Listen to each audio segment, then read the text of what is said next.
오늘 말씀은 마태복음 19장, 지난주에 이어서 19장 23절부터 30절까지 말씀입니다. 마태복음 19장 23절부터 30절 말씀입니다.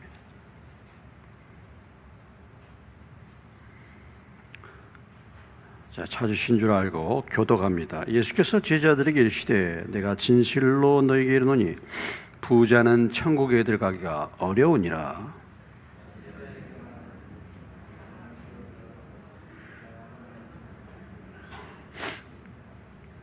제자들이 듣고 몹시 놀라 이르되 그렇다면 누가 구원을 얻을 수 있으리까?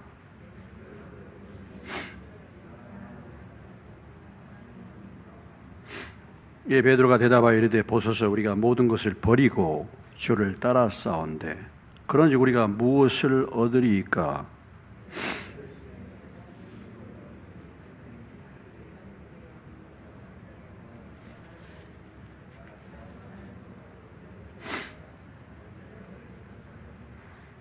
또 내 이름을 위하여 집이나 형제나 자매나 부모나 자식이나 전토를 벌인 자마다 여러 배를 받고 또 영생을 상속하리라. 그러나 먼저 된 자로서 나중되고 나중된 자로서 먼저 될 자가 많으니라. 잠깐 기도합니다. 하나님 아버지, 오늘도 저희들이 모였습니다. 그냥 왔다 그냥 돌아가지 않도록 이 시간도 성령님 임재하여 주시고 기록된 말씀을 통해서 주의 음성을 듣게 하여 주옵소서. 주님, 들을 귀가 있는 것이 얼마나 귀합니까? 얼마나 큰 복입니까? 주여, 하와가 마귀의 말을 듣고 그가 실족했던 것처럼 정말 들어야 될 것을 듣고 깨닫고 듣지 말아야 될 것을 듣지 말아야 될 이 세상에서 들어야 될 말씀은 듣지 못하고 듣지 말아야 될 얘기를 듣고 따라가는 사람들이 얼마나 많이 있습니까? 이 시간도 성령님께서 우리의 귀를 열어주셔서 들을 귀가 있게 하여 주시옵소서. 하나님 아버지, 말씀을 전하는 저를 붙잡아 주셔서 그냥 두지 마시고 성령의 도구로 사용될 수 있도록 도와주시옵소서. 예수님의 이름으로 기도하옵나이다. 아멘. 오늘 19장 23절로 30절의 말씀은 19장 16절로 22절에 부자 청년, 재물이 많은 부자 청년의 사건으로 주님이 이제 그 일어난 사건을 보시고 교훈해 주신 것입니다. 교훈해. 사건이 발생했습니다. 그 사건을 교훈해 주, 그 사건을 해석해 주시는 것이죠. 그 사건을. 그러니까 우리 인생에 어떤 사건이 일어났어. 어떤 문제가 생겼어. 그 문제를 잘 해석할 수가 있어야 돼요. 이게 사실은 영적인 눈이 열린 거예요. 어떤 문제가 일어났어. 내게 문제가 일어났든지, 우리 가정에 문제가 일어났든지, 어떤 문제가 일어나. 그러면은 이 문제를 통해서 하나님이 무엇을 말씀하시는가? 이것을 잘 분별하고 해석할 수 있어야 돼요. 이것이 뭐냐면 영안이 열린 것입니다. 영안이 열린 것. 자, 재물이 많은 청년이 어떻게 해야 영생을 얻을 수 있겠습니까? 하고 예수님을 찾아와서 물어봤죠. 그러니까 계명을 다 지켜라 말씀하셨습니다.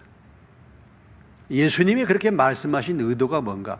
이 청년이 지금 예수님께 찾아와서 어떻게 하면 영생을 얻을 수 있겠습니까? 라고 말을 했을 때 그 마음의 중심에 정말 영생을 얻기를 원했는가? 뭔가 자신이 있었다 이거죠. 자기가 볼 때는 계명을 따라서 부모를 공경한다든지 뭐 이렇게 하는 문제들을 살인하지 말라 이런 기본적인 계명을 나는 잘 지키고 있었다 이거죠. 그래서 뭔가 자신을 갖고 예수님께 와서 물은 것입니다. 물으신 그대로 예수님이 답변을 주셨죠.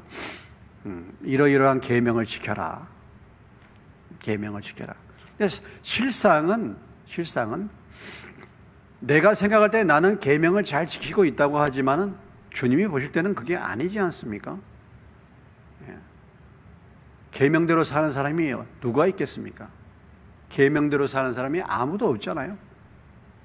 그런데 바리새인들이야말로 계명대로 산다고 그들은 믿었어요. 그들은 정말 철저하게 살았죠. 그러나 그것이 그들의 기준에서 철저하게 사는 것이지 주님이 보실 때는 그게 아니었죠. 그러니까 인간의 행위, 인간의 노력의 한계를 사실은 모르는 것입니다. 결국은 우리가 남보다 신앙이 좋다, 남보다 계명 잘 지킨다라고 하는 것은 다른 사람을 비교해서 하는 것이지 절대자 하나님 앞에서 그렇게 할 사람은 아무도 없는 것입니다. 하나님 앞에 의롭다 할 인생은 아무도 없다라고 그렇기 때문에 성경은 말씀해 주신 것이고, 의인은 없나니 하나도 없다고 말씀하신 것이고, 모든 사람이 죄를 범했다고 말씀하신 것이고, 그러기 때문에 예수님이 오신 것입니다. 그러기 때문에.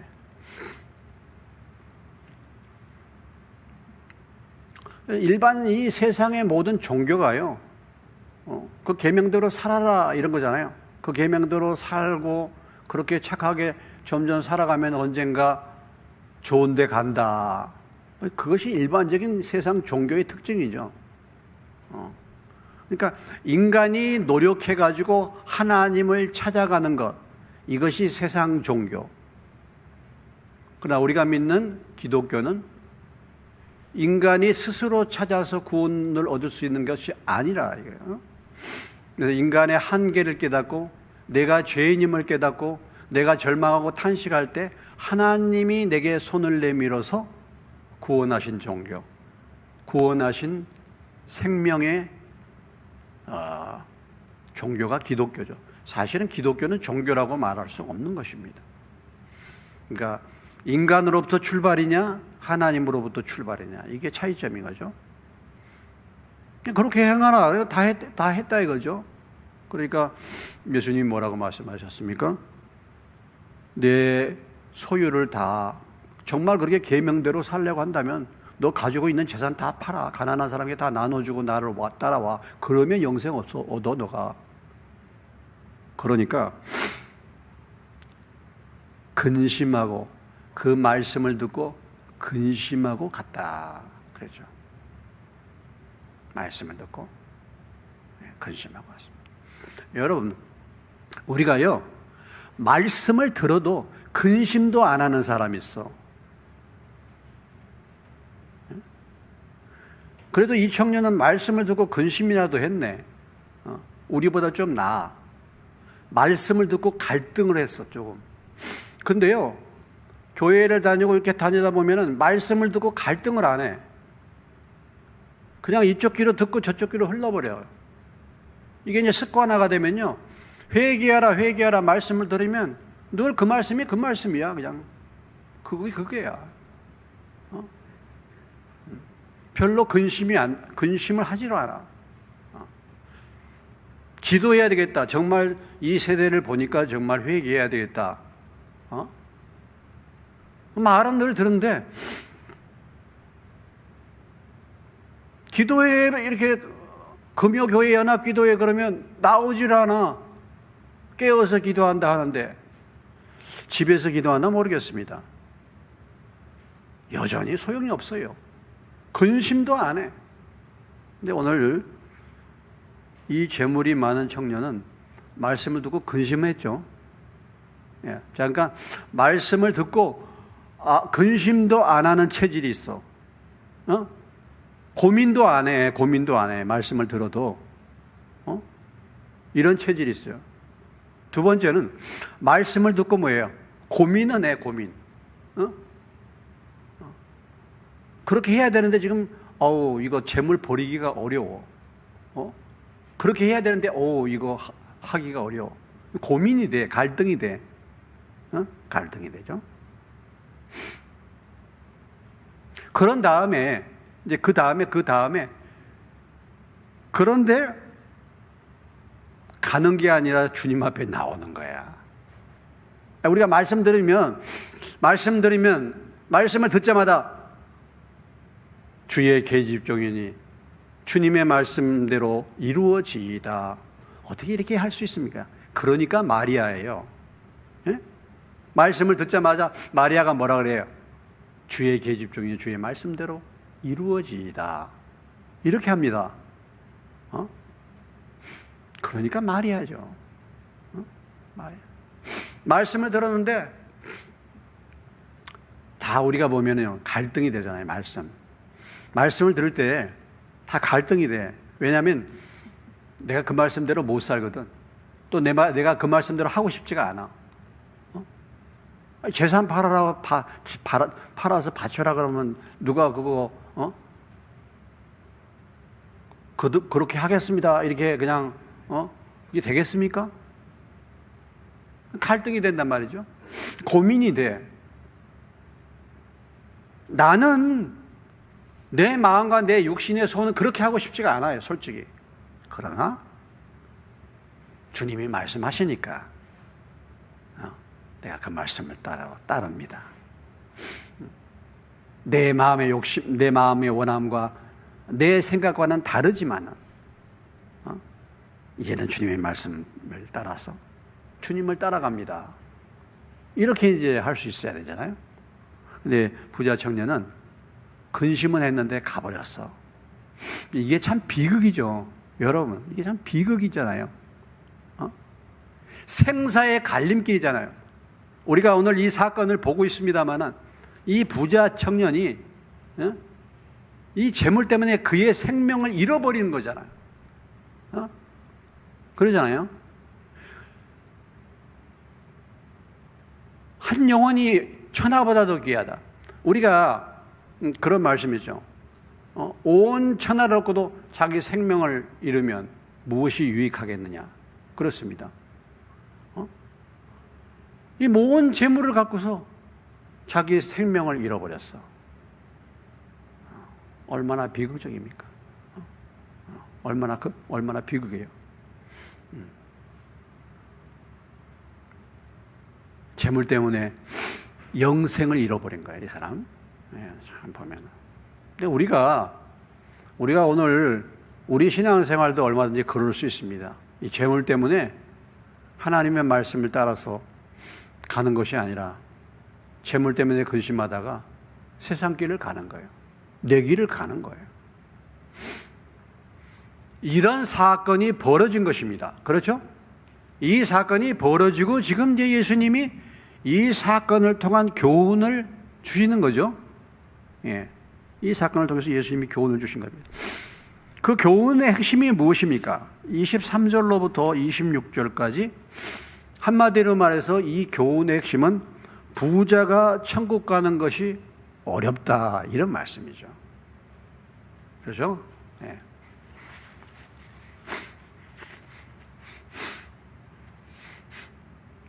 부자가 천국 가는 것이 어렵다. 이 지금 그 사건을 통해서 교훈을 주시는 겁니다. 부자가 천국 가기가 얼마나 어려운가? 얼마나 어렵습니까? 낙타가 바늘 끼러 들어가는 것보다 부자가 천국에 들어가는 것이 더 어렵다. 더 어렵다. 자, 부자가 천국에 들어가는 것이 낙타가 바늘 끼러 들어가는 것이 더 쉽다 이거예요. 부자가 천국에 들어가는 것보다 낙타가 바늘 끼러 들어가는 것이 더 쉽다.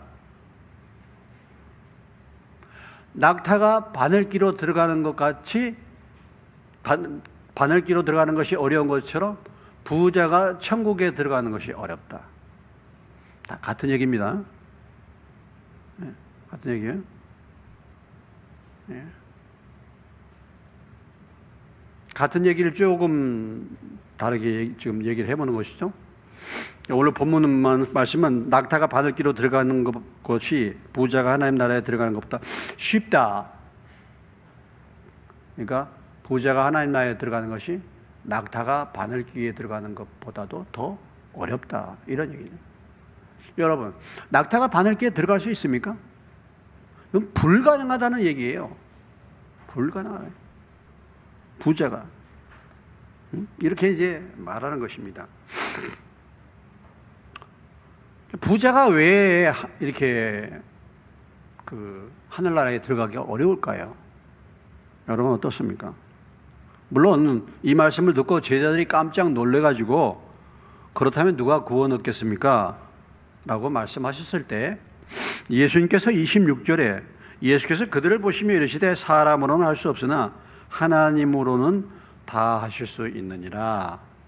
이 말씀에서 우리에게 말씀해 준 것은 부자가 다 하나님 나라에 들어가지 못하는 것은 아니다.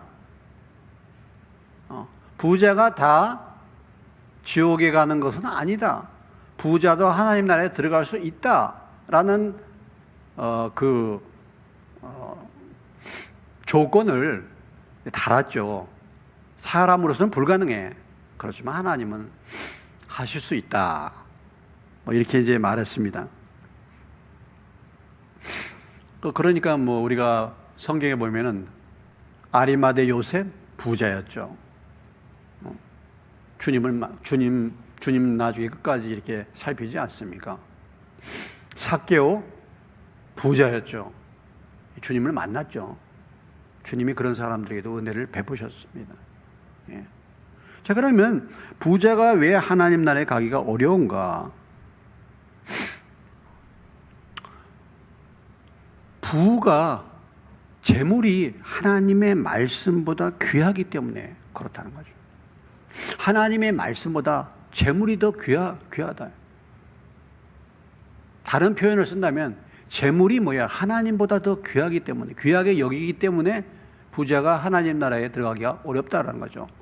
지금 오늘 예수님께서 분명하게 영생으로 들어가려면 너 재물을 갖다가 나눠줘라, 그리고 나를 따르라 했는데 이 주님의 말씀보다도 재물이 더 귀하다 이거예요. 그렇기 때문에 하나님 나라에 갈 수가 없다 이거죠.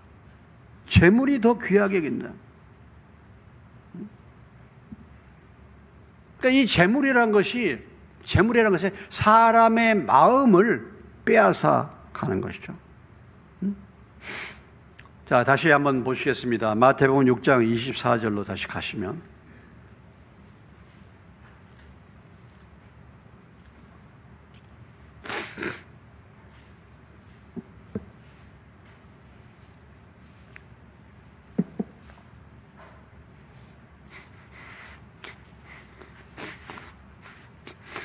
같이 읽겠습니다.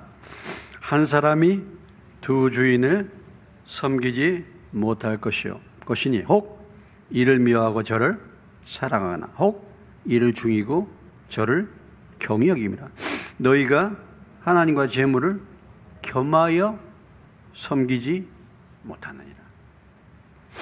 자, 마태복음 여기 6장 24절의 이 말씀을 증명하신 분이 누굽니까?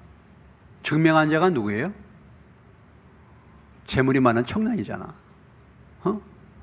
이 예수님이 말씀하신 이 말씀의 증거자가 누구야? 바로 재물이 많은 청년이잖아. 그래 결국은 주님을 포기하고 재물을 섬기는 거잖아요. 재물이 많으면 이렇게 된다라는 거죠.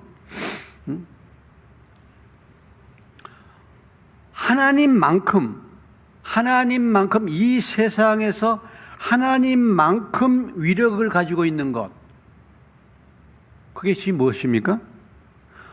예수님이 마태복음 6장에서 이 재물을 가지고 하나님과 이렇게 비교하고 있는 것을 우리가 볼 때,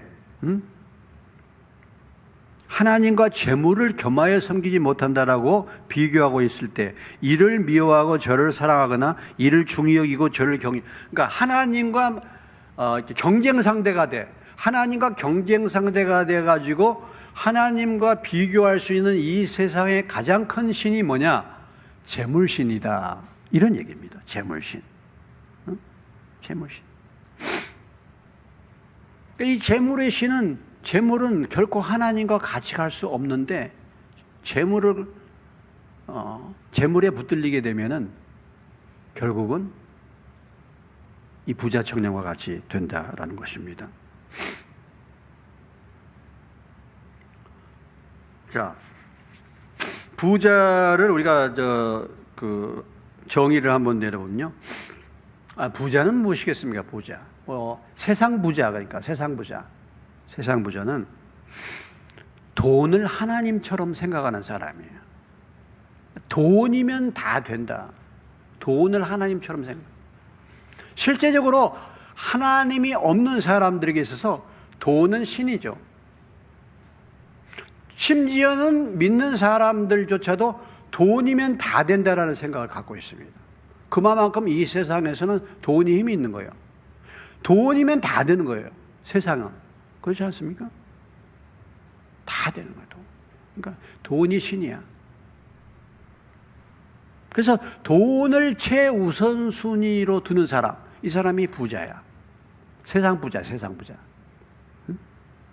그러니까 실제적으로 부자는 아닌데, 실제적으로는 가난해. 그런데 그 사람의 마음에는 돈이 최우선순위야. 그건 세상 부자예요, 그건. 세상 부자예요.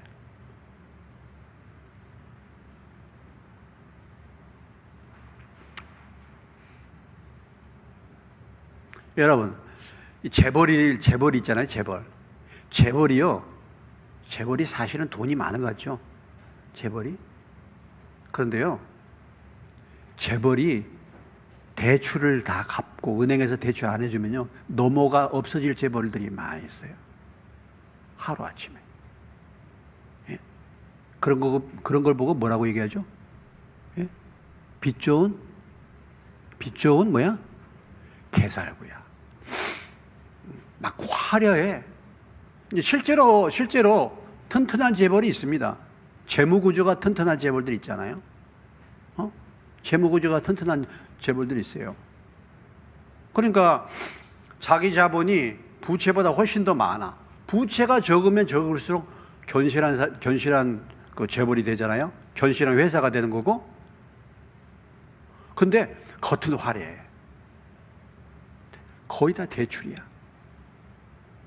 지금 여러분 쌍용 자동차 같은 거 보세요. 빚을 갚을 빚이 없어. 빚 다 해버리면 회사가 다 없어져도 빚이 남아. 그 전에 우리가 여러분 대우 있었잖아요. 대우가 얼마나 큰 재벌이었습니까? 예? 생각해보세요. 대우가요, 현대 쌍벽을 이뤘잖아요. 문제가 탁 터지니까 사라져버려. 그건 뭐냐? 그만큼 부채로 회사가 운영되었다는 거죠. 우리나라의 그 기준이 있잖아요. 우리나라의 기준이. 우리나라의 예산 구조는 빚은 절대로 40% 넘어서는 안 돼. 이렇게 지금까지 우리나라가 재정 구조를 그렇게 해왔어요. 그러니까 우리나라가 빚이 40% 넘으면 안 돼. 내가 100만 원 자본인데 40만 원이 빚이야. 그래도 그것은 괜찮단 말이죠. 그런데 그러니까 우리나라 40% 그러니까, 다른 나라에 비해서 우리나라가, 굉장히 돈이 많아. 더 빚을 줘도 상관이 없어. 쓰고 또 써. 코로나도 있고, 뭐도 있고, 막 나누어줘. 막 풍풍 씁니다. 그래서 우리나라의 재무 구조가 40%, 옛날에 600조, 빚이 600조까지 됐는데, 지금은요, 그동안에 400조가 늘었어. 지난 정부 5년 동안에 400조가 늘어서 지금 1000조가 넘었어요. 그런데 지금 앞으로 또 정부 상황에도 지금 어렵지 않습니까? 더군다나 물가는 오르지, 여러 가지 정말, 수출은 적자가 계속되지, 돈을 또 써야 되는 거예요. 그래서 이제 우리나라 재무구조가 이번 정부가 끝나면 60%까지 올라간다. 뭐 내 돈 아니니까 풍풍 써. 내 돈 아니니까. 이렇게 이제 하는 거죠. 그러니까 그렇다. 실질적인 이 세상 진짜 이제 부자가 있을 수 있겠지만은 그런 경우가 참 많이 있습니다. 근데 한 번 돈이 들어가면은 나올 줄 모르는 사람이 있어요. 이런 부자, 이것을 갖다 구두쇠형 부자야. 한 번 들어가면 돈이 나오질 않아. 자기만 알고 그냥 쓰는 사람. 그 다음에 돈으로 말이죠. 다른 사람을 조종을 해. 돈 가지고.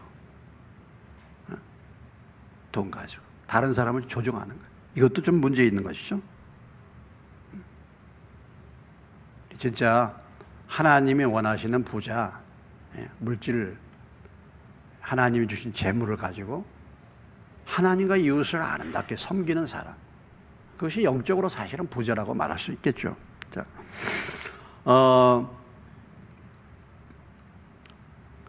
부자의 문제는 아까도 말씀드렸지만은 첫째는 뭐예요? 마음을 돈에 빼앗긴다. 마음을 재물에 빼앗기는 거예요. 그러니까 우리의 마음을 하나님께 두어야 되는데 이 우리의 마음을 돈에 빼앗기는 거예요. 돈. 그래서 늘 돈 버는데 돈 하는 것입니다. 신앙생활 하는 것도요. 재물을 물질의 복을 받기 위해서 하는 거예요. 돈 하는 사람. 그래서 마음을 하나님께 뺏기는 거예요. 두 번째는 뭐냐면요. 두 번째는 돈이란 것은요. 자꾸 더 쌓아놓고 싶어요. 돈을 벌게 되고 부자가 되면은 뭐가 문제냐면요. 더욱더 욕심이 생겨서 더욱더 돈을 더 쌓아놓게 됩니다. 돈을 쌓아놓게 돼요. 아마 우리 교회 성도님들은 돈을 쌓아놓는 재미를 모르시죠, 잘?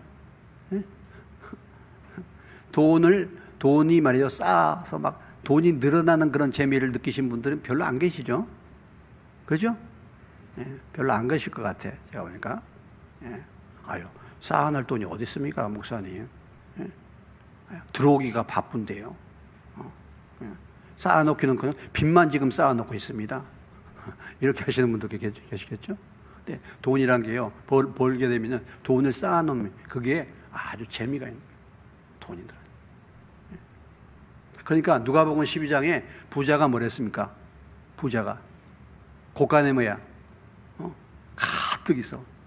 야, 이제 정말 얼마나 좋은 거.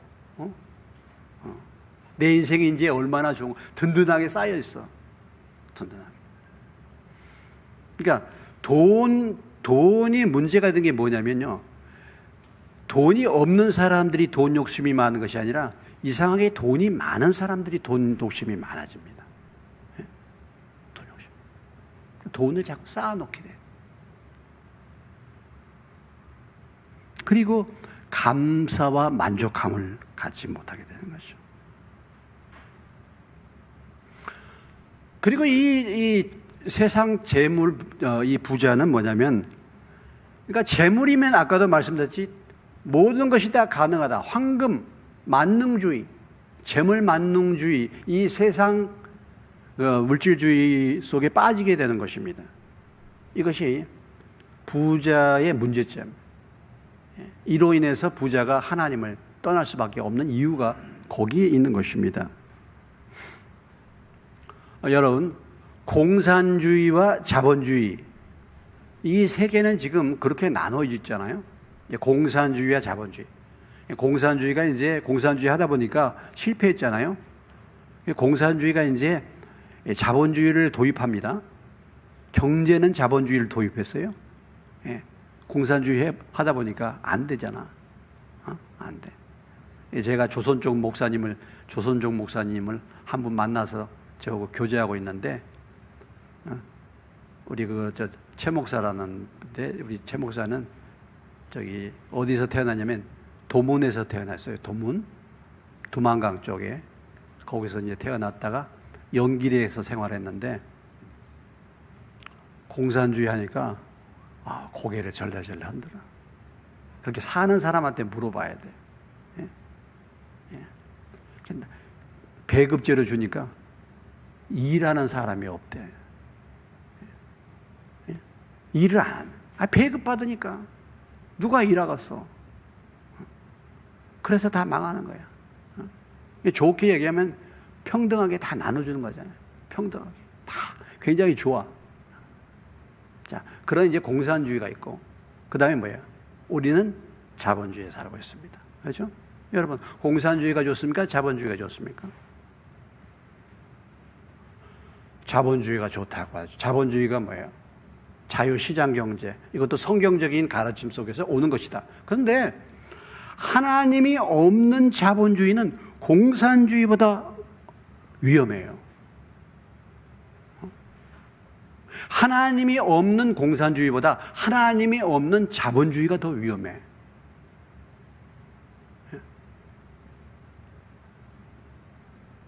오늘 그래도 공산주의는 가난하게 되는데 나누긴 나눕니다. 근데요, 하나님이 없는 자본주의가 되면요, 부자들은 다 돈 거다고 가난한 사람들은 정말 가난하게 돼요.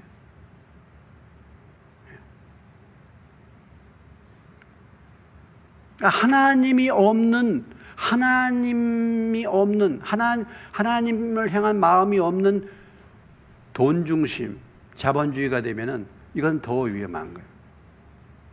그래서 돈을 벌기 위해서 수단 방법을 가리지 않지 않습니까? 인신매매. 여러분 이런 얘기 들어봤어요? 사람을 납치해다 갖다 파는 거야. 이게 어디서 나오는 겁니까? 이게 자본주의. 하나님이 여러분, 지금 뭐 환경 파괴 이런 게 다 뭐 때문에 환경이 파괴됩니까? 다 돈 논리예요, 돈. 예? 돈 논리입니다. 막 함부로 막 이런 거 뭐 폐기물 버리고 이런 것도 다 돈 논리예요, 다. 돈 때문에 그런 거예요.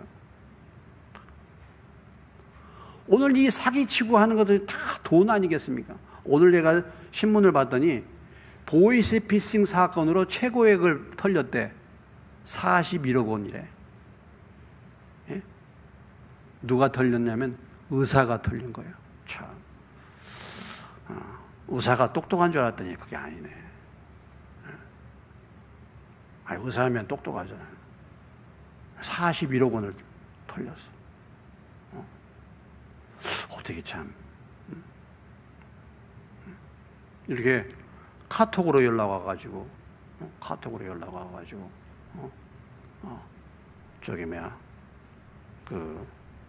구속된다고 이렇게 다, 그런 것을 다 카톡으로 보내고, 그걸 갖다가 어떻게 그걸 갖다가 받아서 등재를 했는가 모르겠어. 그런 앱을 딱 받아 놓으면요, 예? 그게 이제 심겨져 가지고, 내가 뭐 예를 들어서 이렇게 법원이라든지 이런 데, 이렇게 확인을 해보려고 전화를 하면, 이게 그쪽으로 가는 게 아니라, 걔네들한테로 다 가는 거예요. 그래가지고 41억 원을 보내줬다네. 이게 참 세상 재물, 하나님 없는 이 재물, 이것이 빚어낸 이 자본주의 사회의 문제점이죠.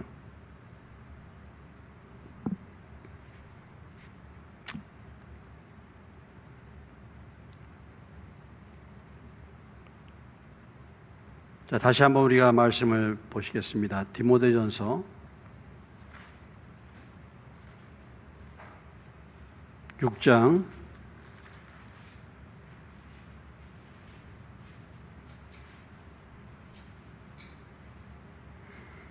7절로부터 10절까지 말씀입니다.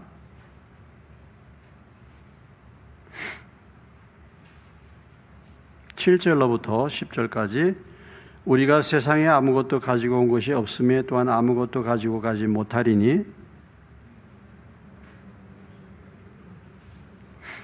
부활이 하는 자들은 시험과 올무와 여러 가지 어리석고 해로운 욕심에 떨어지나니 그 사람으로 파멸과 멸망에 빠지게 하는 것이라. 이것을 탐내는 자들은 미혹을 받아 믿음에서 떠나 많은 근심으로써 자기를 질러도다.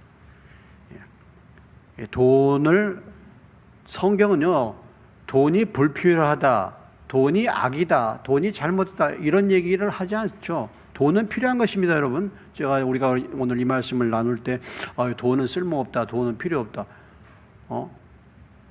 부자 되지 말라, 이런 얘기는 아니죠. 하나님이 은혜로 물질 생활을 잘해서 하나님이 물질의 은혜를 주시고 얼마든지 믿는 사람들도 부자가 될 수가 있죠. 아브라함도 부자고, 이삭도 부자고, 야곱도 부자고. 근데 무엇입니까? 자꾸 부하려고 하는 거죠. 부하려고 하는 거. 부하려고. 옛날 유행어, 세상 유행어, 부자 되세요. 이게요, 세상 유행어잖아요. 부자 되세요. 그런데 성경은 그렇게 말하지 않습니다. 부자 되기를 힘쓰지 말라 그랬어요, 잠언에. 예? 잠언에 부자 되기를 힘쓰지 말라 그랬습니다. 잠언에. 부자 되세요. 이게 세상적으로 이렇게 인사하는 건데, 물론 근데 그게 성경적인 인사가 아니에요. 부자 되기를 힘쓰지 말라 그랬어요. 부하려고 하는 자들은 뭐예요? 시험과 올무에 빠진다 그랬잖아요. 어리석고 해로운 욕심에 떨어진다 그랬습니다. 그래서 어떤 사람이 부자입니까? 오늘 성경적으로 부자는 뭐예요? 먹을 것과 입을 것이 있은즉 뭐예요? 뭐한 줄로 아는 사람? 족한 줄로 아는 사람. 먹을 것과 입을 것이 있어서 족해. 정말 이것을 아는 사람이 부자야. 먹을 것과 입을 것이 있으니 족한 줄.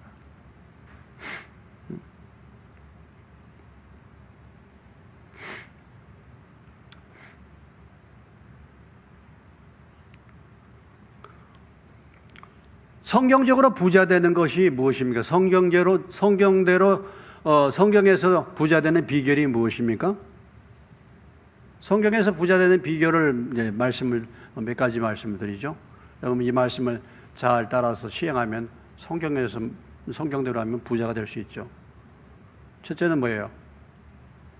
물질을 잘 주님의 선한 일에 심으시기 바랍니다. 그렇죠?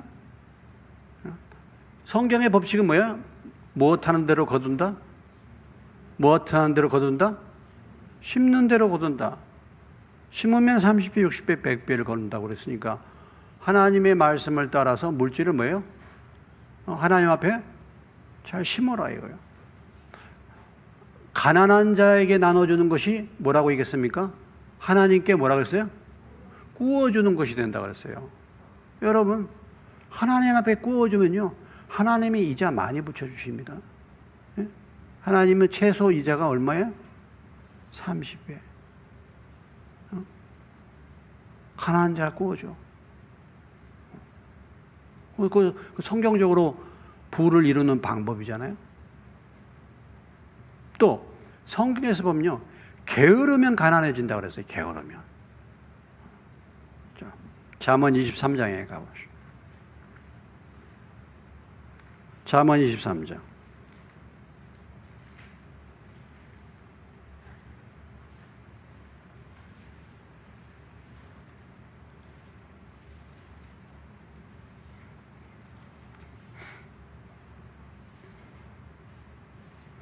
잠언 23장 찾으셨습니까? 20절로 21절. 자, 20절로 21절. 잠언 23장 20절로 21절.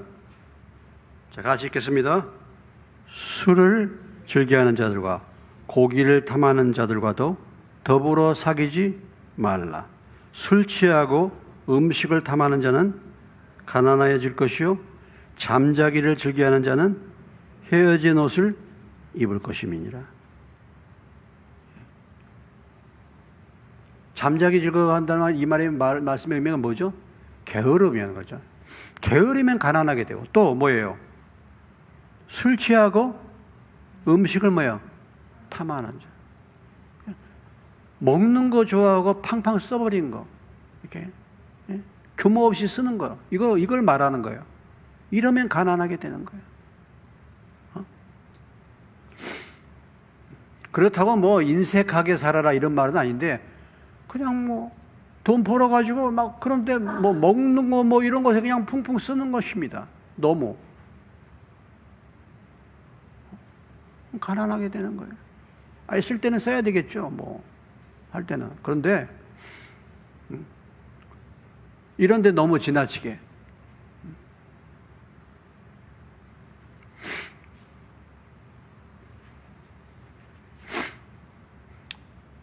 우리가 하나님이 우리에게 주시는 신약적인 복이 뭐냐?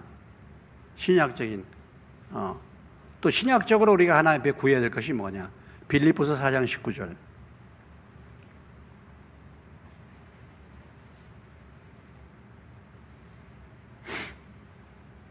가장 신약적인 성경 그 물질에 대한 우리의 기도입니다. 빌립보서 4장 19절. 같이 읽겠습니다. 찾으셨으면 시작. 나의 하나님이 그리스도 예수 안에서 영광 가운데 그 풍성한 대로 너희 모든 쓸 것을 채우시리라. 하나님이 우리의 쓸 필요를 풍성하게 채우시는 거예요. 이게 우리의 필요한 것을 넘어서서 쓸데없이 많은 것을 막 채워주는 것이 아니라 우리의 뭐예요? 우리의 쓸 것을 풍성하게 채워줘요.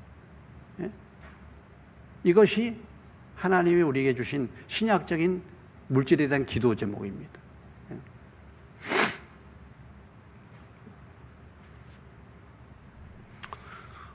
요즘에 우리가 지금 출애굽기서 말씀을 보고 있는데요. 지금 출애굽기서를 보면서 하나님이 지금 이스라엘 백성들을 광야로 인도하셨습니다. 지금 광야에서 뭘 지금 훈련받고 있습니까? 출애굽기? 마실 물, 먹는 문제, 이거 해결하는 것을 훈련받는 거예요. 이 광야 훈련이에요. 광야 훈련. 하나님이 왜 이스라엘 백성들을 광야로 이렇게 이끌어 주셨습니까? 그거 훈련받기 위해서. 철저하게 나의 기본적인 필요를 하나님을 의지해서 살아가는 법을 배우게 하는 거예요. 이걸 훈련받아야 돼. 이게 광야 훈련이에요. 그러니까 하나님이 많이 주시지 않고 오늘 하루 것을 주셔서 하루만. 내일 것까지 쌓아놓을 수가 없어. 오늘 하루를 하나님을 의지해서 내가 필요한 것을 채우는 훈련이에요. 이게 광야 훈련이야. 이것이 신앙의 가장 중요하면서도 기본적인 훈련입니다. 이 훈련을 받아야 돼. 그래야지 물질의 중요성을 알고 물질을 하나님 의지하게 되고 물질을 바르게 사용할 수가 있게 되는 것입니다. 이 훈련을 받아야 되는 거예요. 이 훈련은. 그러니까 이런 훈련을 받지 못하고 물질을 받으면요, 그 물질을 이상하게 잘못 써버려. 그러니까 내가 부자가 되고 물질을 많이 달라는 게 이게 문제가 아니라 물질을 제대로 사용하는 훈련을 받아야 돼. 그 훈련을 잘 받으면 하나님이 여러분에게 물질의 복을 주시죠. 왜냐? 물질을 잘 사용하니까 물질을 더 바르게 더 사용하도록 더 물질을 주시지. 근데 그런 훈련이 안 되고 이렇게 그런 사람들은요, 결코 이 세상에 살면서 물질의 복을 받기가 어려워. 다 보면은 물질을 다 허튼 대로 다 나가, 물질이.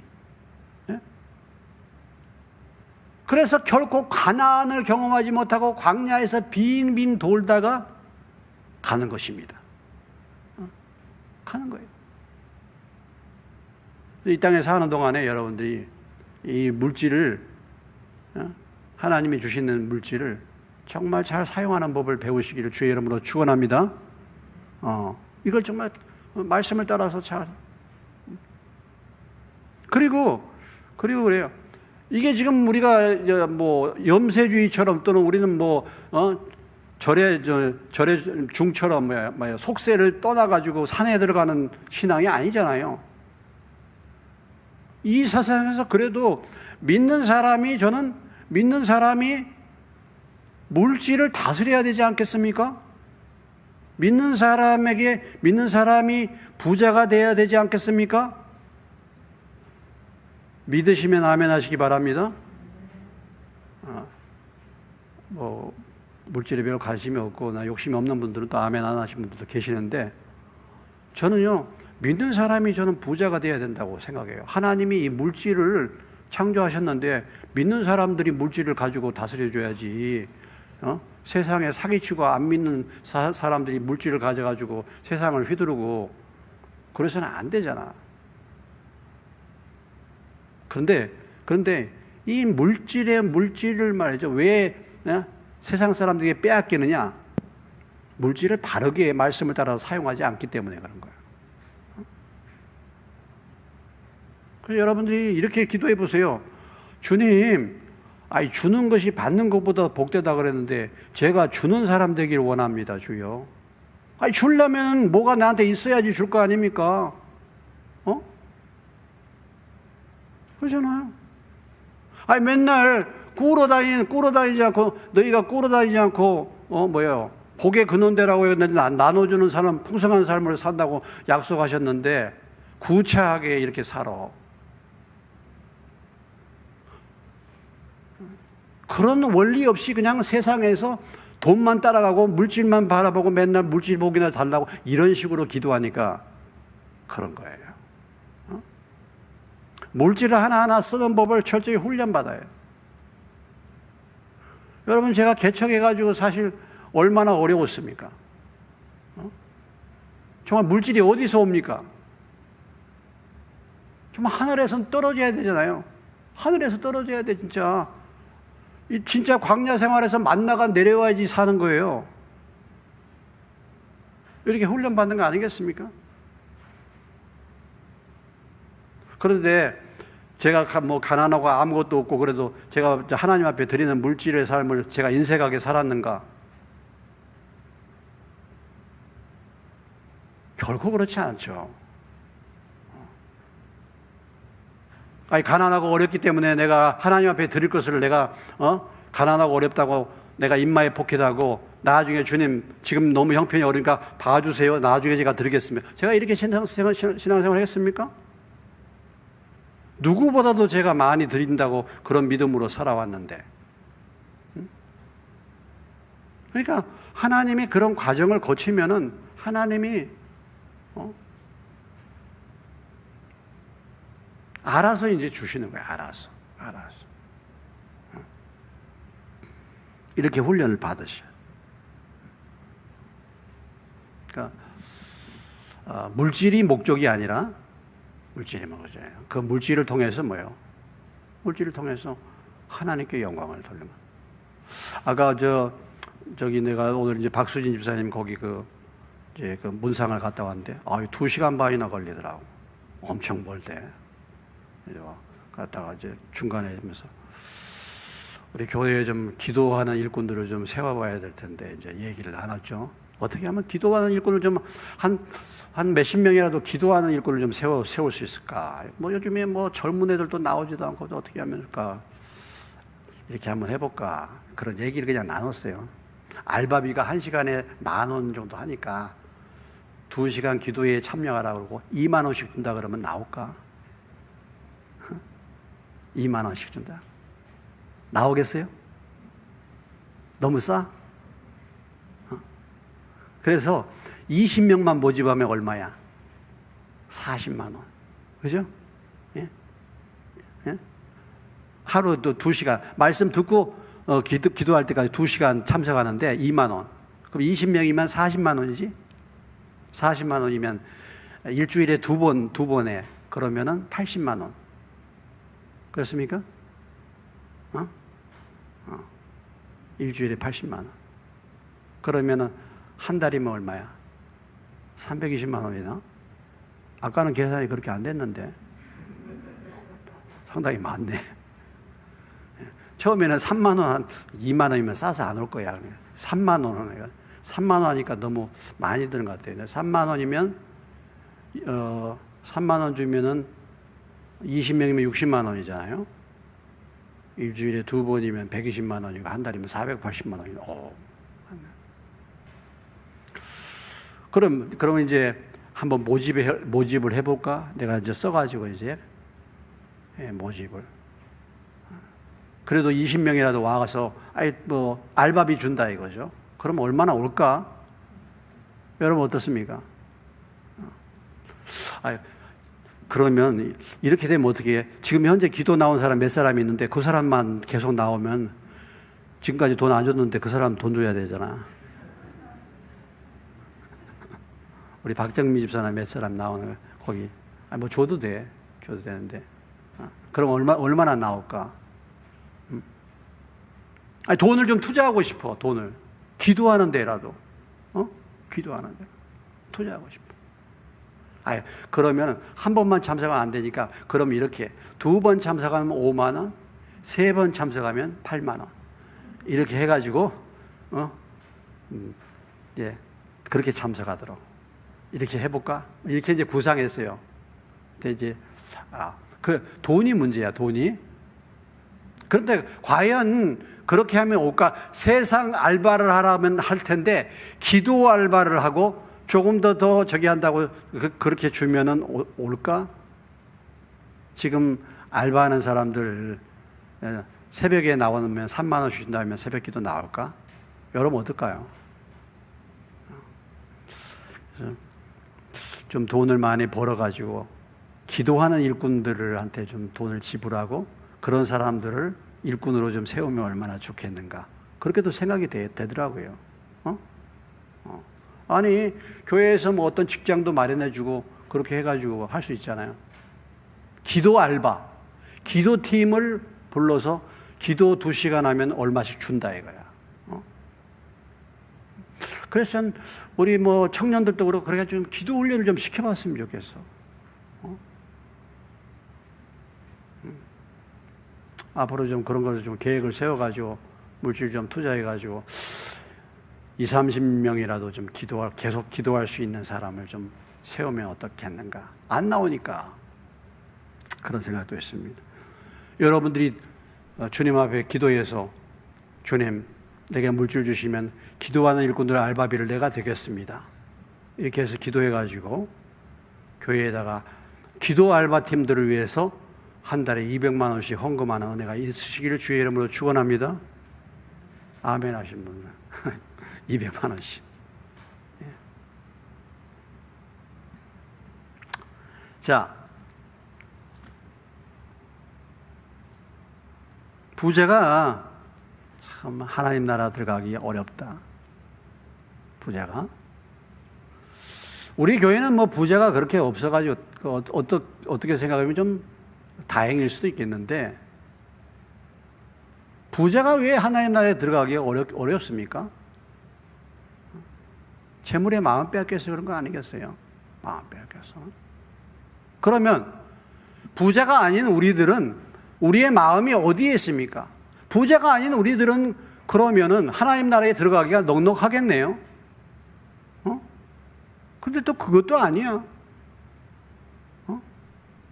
아니, 가난하면은 부자가 내가 아니면은 그만큼 하나님의 은혜를 사모해야 될 텐데 나는 그렇지 않단 말이죠. 그건 또 뭐야? 그러니까 우리가 오늘 이 말씀을 통해서 부자가 하나님 나라에 들어가기 어려운 게 돈의 마음을 빼앗겨서 그러는데 나는 부자가 아닌데도 내 마음이 어디에 가 있는가? 나는 과연 하나님 나라에 들어가기에 넉넉한가? 그걸 한번 다시 봐야 되겠죠.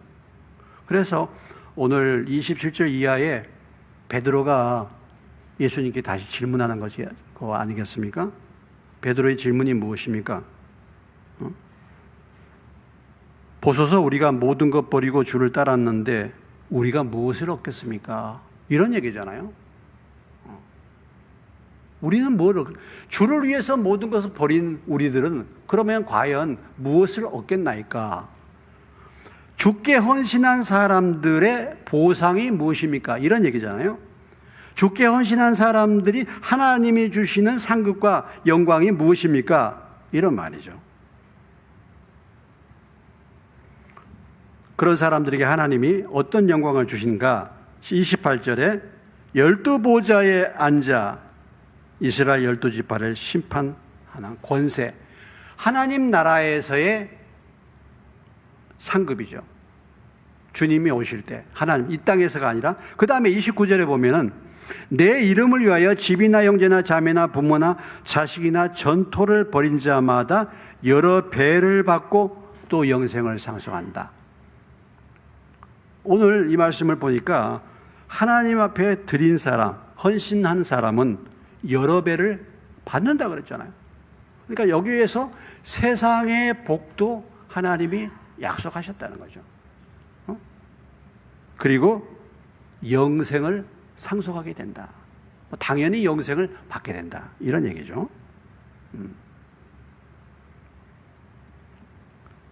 자, 우리가 모든 것을 버렸다라고 말했을 때 그 의미, 베드로가 모든 것을 버렸다는 말의 의미가 뭔지 아시죠, 여러분? 배와 그물을 버려두고 부모를 버려두고 자기가 귀하게 여기는 것을 위해서, 주님께 헌신하기 위해서, 주님을 위해서 내가 가장 귀하게 여기는 것을 포기하고 내 삶을 드리는 헌신된 사람들을 말하는 것이죠. 이것이 사실 진정한 의미의 하나님을 따르고 헌신된 사람들입니다. 그런 사람들에게 하나님께서 하나님 나라의 상급과 그리고 뭐예요? 영생과 그리고 거기에 합당한 배나 여러 배나 보상을 해 주신다라는 것이죠. 이것을 약속해 주셨습니다. 우리가 일반적으로 신앙생활할 때 신앙생활의 목적이 뭔가? 신앙생활의 목적이 말이죠. 내 가정 잘 되고 내 자녀들 잘 되고 좋은 직장 얻어서 물질의 복을 받고 건강해지고 인생 잘 되고 인생 안전하게 평안하게 보호받고 축복받는 것이 우리의 신앙생활의 목적이야. 그런데 오늘 이 말씀을 보면은 그게 아니야. 내가 귀하게 여기는 것을 포기하고 주님을 따르는 것이 신앙생활이야. 어쩌면은 우리가 일반적으로 생각하는 신앙생활과 오늘 베드로가 말하는 그의 신앙생활과 제자들의 신앙생활과 오늘 우리의 신앙생활이 너무 다른 거죠. 우리가 이렇게 말합니다. 주님, 우리가 내 시간도 바치고 물질도 바치고 내가 이렇게 헌신해서 예배도 드리고 여러 가지 합니다. 주님은 이런 차원을 요구하시는 것이 아니에요. 주님은 우리 자신을 원하고 우리의 온전한 것을 원한다. 가장 귀한 것을 주님은 바치기를 원한다. 그 헌신을 원한다는 것입니다. 그러한 자에게 보상해 주신다는 거죠. 그러한 자. 내 것에서 내가 11조 떼고 내 것에서 이렇게 드립니다. 내 시간에서 드립니다. 이게 아니고 내 것이 아니에요. 다 주님의 것입니다. 주님의 것에서 내가 드릴 수 있는 믿음 주시니 감사. 이게 다윗의 고백이잖아요. 이렇게 신앙생활하기를 주님이 원하신다. 굉장히 차원이 다릅니다. 하나님이 진정으로 주인 되는 삶을 사는 것을 의미하는 것이고 그런 헌신을 말하는 것이고 내가 내 것이 아니라 하나님의 것으로 하나님을 섬기는 그런 진정한 종의 자세로 바치고 드리고 헌신하는 사람, 그런 사람들에게 하나님이 상급을 주신다. 이것을 약속해 주셨다라는 것이죠.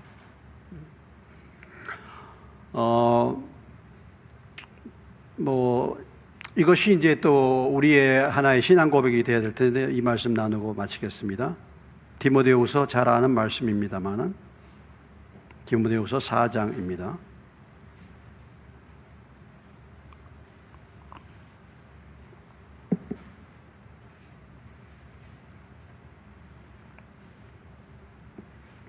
디모데후서 4장 346페이지 7절로 8절입니다. 같이 읽겠습니다. 찾으셨으면 나는 4장 7절로 8절 시작. 나는 선한 싸움 싸우고 나의 달려갈 길을 마치고 믿음을 지켰으니 이제 후로는 나를 위하여 의의 면류관이 예비되었으므로 주곧 의로우신 재판장이 그날에 내게 주실 것이며 내게만 아니라 주의 나타나심을 사모하는 모든 자에게 도니라. 이것이 누구의 고백입니까? 이것이 누구의 기도입니까? 바울의 마지막 기도죠. 바울의 마지막 서신의 마지막 기도입니다. 내가 선한 싸움 싸우고 달려갈 길 마치고 믿음을 지켰다. 그래서 이제는 나를 위하여 뭐가 예비됐어요? 의의 면류관이 예비되었다. 지금 바울은 마지막 순간에 이렇게 고백하고 있는 거지 않습니까? 나는 의의 면류관을 기다리고 있다. 의의 면류관. 이것이 주님을 위해 헌신한 사람의 주시는 상급이죠. 그런데 내가 만약에 마지막 순간에, 나의 마지막 순간에 선한 싸움 싸우고 나의 달려갈 길 마치고 믿음을 지켰으니 이제는 내 앞에 의의 면류관이 있겠다. 이렇게 고백할 수 있겠는가? 라는 것입니다.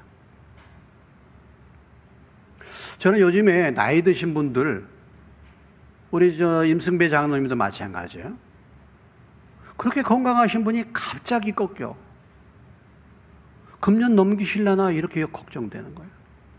어떻게 그렇습니까? 오늘 박수진 집사님 아버님 만 77세시더라고. 만 77세.